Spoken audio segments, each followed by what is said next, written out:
반갑습니다. 재무설계사 직업윤리 강의를 담당하게 된 김범곤 CFP입니다. 자, 오늘은 재무설계사 직업윤리 제1차 시 관련돼서 언택트 시대에 떠오르는 온라인 재무상담 서비스와 FP 윤리 관련된 주제를 가지고 강의를 진행을 해보도록 하겠습니다.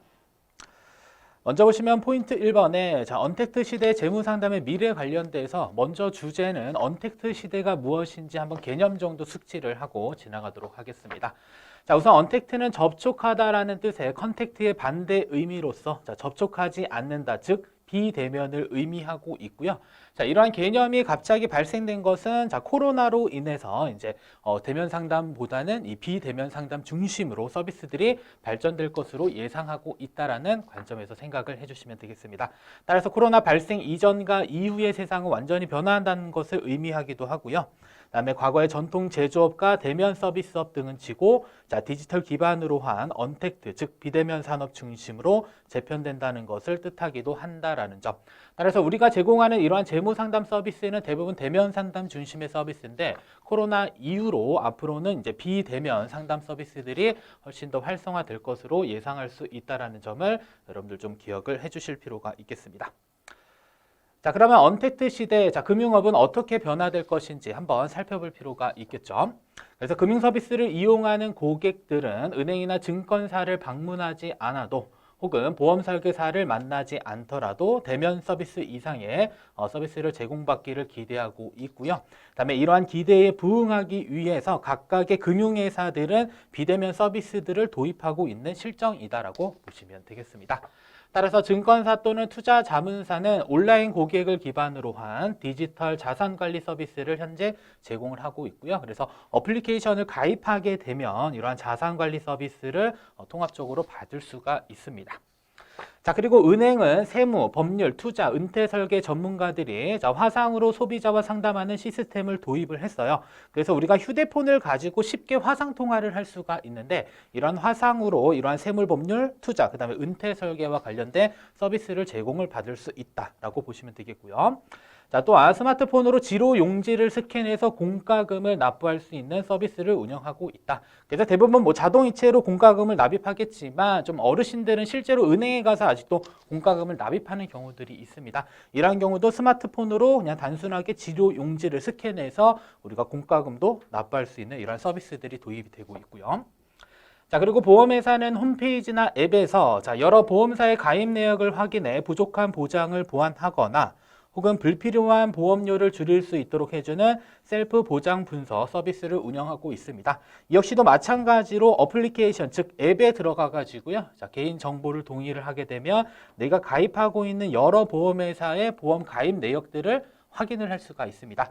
그리고 나서 이제 뭘 할 수 있는 거다? 보장 분석 서비스를 내가 스스로 할 수 있다라는 이러한 서비스들이 현재 도입되고 있다. 그래서 언택트 시대에 이러한 금융업들은 다양한 변화가 있을 것으로 예상이 된다라는 점을 여러분들이 기억을 하시면 되겠죠. 자, 다음 주제 2번을 한번 보시면 언택트 시대 재무상담 서비스의 변화와 미래 관련돼서 그러면 코로나 이전의 재무상담 서비스는 어떻게 진행이 됐고 앞으로 코로나 이후에 재무상담 서비스는 또 어떻게 변화될지를 한번 예측해보는 그런 시간을 가져보도록 하겠습니다.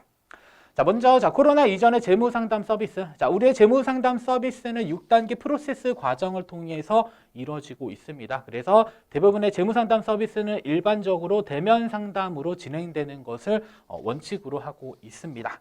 따라서 재무상담 서비스에 대한 안내는 고객을 찾아가거나 재무상담 서비스가 필요한 고객이 회사로 방문해서 상담에 대한 부분들을 안내 진행을 했었죠. 그래서 직접적으로 고객과 FP가 1대1로 만나서 상담을 진행하는 이러한 과정입니다. 이게 바로 1단계 프로세스와 관련된 부분이고요.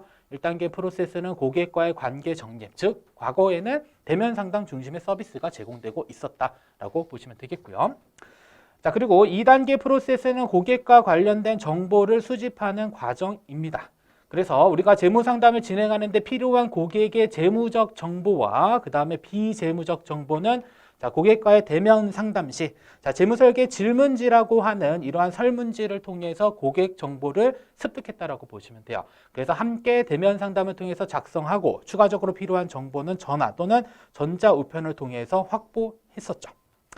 자, 그리고 나서 3단계는 사실상 뭐 코로나 이전과 이후의 변경 사항들은 없습니다. 왜냐하면 내가 수집된 정보, 2단계에서 수집된 고객의 목표와 그다음에 재무적 또는 비재무적 정보를 가지고 분석하고 평가하는 과정이기 때문이겠죠.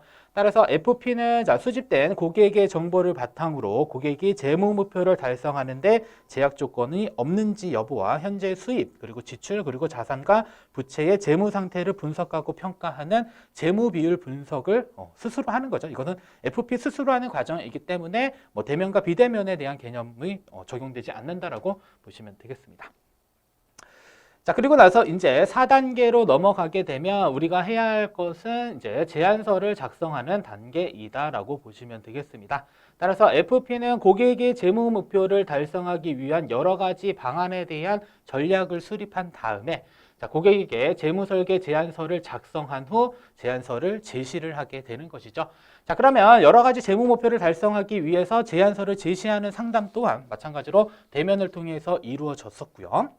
자, 그리고 5단계 실행 과정에 있어서는 자, 고객이 제안서를 보고 이러한 부분들은 내가 실천하면 좋겠다라고 선택한 부분에 대해서는 이제 실행 지원을 도와주는 그런 과정이 필요합니다.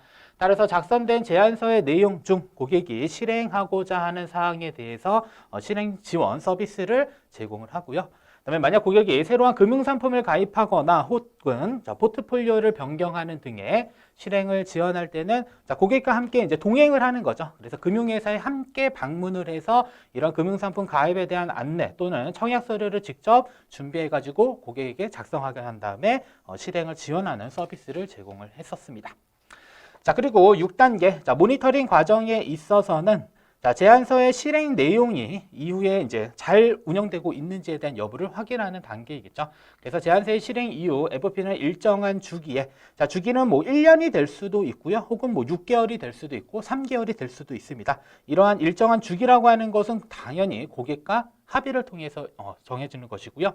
그래서 고객이 제안서의 내용을 잘 지키고 있는지 또는 과거 상담 시점과 달리 변경된 사항은 없는지 여부를 주기적으로 모니터링 또는 점검하고 변경된 사항이 있다라고 하면 다시 2단계로 돌아가서 재무 정보를 수집한 다음에 재무 설계 상담 서비스를 다시 한번 제공하는 이러한 과정을 거쳐서 재무 상담 서비스가 이루어졌습니다. 그래서 언택트 시전, 그러니까 코로나 이전 시대에는 이러한 대면 상담 중심의 재무 상담 서비스가 제공됐다라고 한다면 자, 코로나 이후의 재무 상담은 어떻게 이루어지는지 같이 한번 살펴보도록 하겠습니다.